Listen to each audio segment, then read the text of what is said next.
My neighborhood still has some kind of old school stuff. There's still that old school crime that happens in my neighborhood. They haven't totally gentrified it. You know, like my car has been broken into 8 times in the last 2 months. So I've been obsessed. I'm glad you're laughing. And whoever it is takes random stuff like 43 cents and the owner's manual. You know, it feels very personal. I feel very violated. So I'm like, I'm having violent fantasies. If I could only catch this person. If I could only catch him. About a week ago, I'm laid up in my underwear. It's midnight. Watching TV. I only tell you the underwear part because it figures into the story. And I hear the alarm go off. And I look out of the window, and there's a little dude in my car going through my stuff. And he's got an IKEA bag because it's Brooklyn, you know. And it's not the blue one you're allowed to have. It's the yellow one that's not supposed to leave the store. So I'm like, that's a fucking career criminal over there. Look at that, you know. So I'm banging on the window, and he's like, fuck you, buddy. I'm like, oh, it's on now. It's on. You know, so I run out of the house. I'm chasing this guy. I'm booking after this guy. I realized 2 blocks into it, I was so angry about the whole thing. I didn't put on pants. I'm chasing this guy in my underwear. I got on flip-flops, and I have that plantar fasciitis where you got to have the the insoles. You know, every step hurts. Like, I don't have my glasses. I'm falling apart. I'm the Tin Man chasing this guy, you know? So this is not thought out, you know? So actually, I finally catch up to him, and now's my moment, right? I catch up to him, and he's like, "I'm sorry," you know, and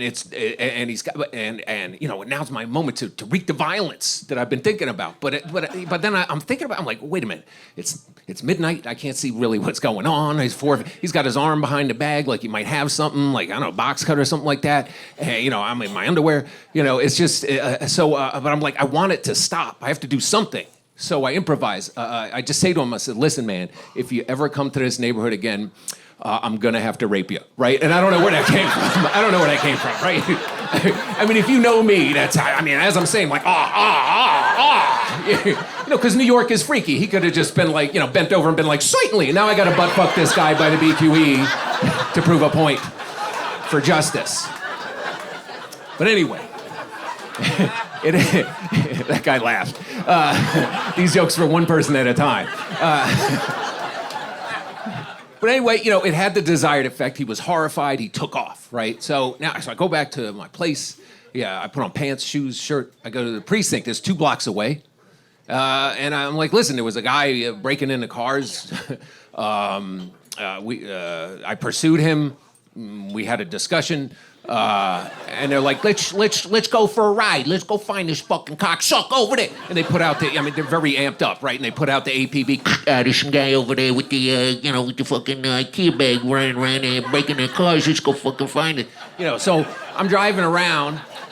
Within 10 minutes, they get a call that they've hemmed up this guy over there on Sackett Street, Red Hook or whatever, you know, meets the description. We drive over there. I see the guy, like the lights on him. You know, and he's pacing back and forth and everything. And the cop with me, he's like, that's the guy, right? That's the guy. And I'm like, oh, wait a minute. Because he had a hat on, and he didn't have a hat before. And, you know, you want to be 100% sure. You know, you've seen those HBO documentaries, it's the wrong person, and then you go to jail and lives are ruined and everything. So I'm like, he didn't have a hat on. So the cop next to him is like, hey, take off the hat. Right. Dude takes off the hat. He's like, that's him, right? That's that fucking cocksucker. I'm like, just easy. It happened to me. We weren't there, you know. Let me see. So I'm like, he's a little far off. I can't see his facial features. I'm not 100, I gotta be 100% sure. So I'm like, listen, man, maybe he could come a little closer. So the cop's like, listen, I'm gonna go out, I'm gonna ask him some questions. You eyeball this fucking motherfucker. Whatever. I'm like, all right. So I've asked him some questions. I see the guy's face. I see him up close. I hear his voice. You know, he's like, I didn't do anything. I'm like, that's the guy. 100%. Cop gets back in the car. He's like, that's him, right? That's him. I'm like, yeah, actually, that is him. He's like, I knew it. I'm like, how'd you know it? He's like, he's all sweaty. I'm like, why you all sweaty? He's like, I was out running. Why you running at midnight? Some dude was chasing me, threatened to rape me. So...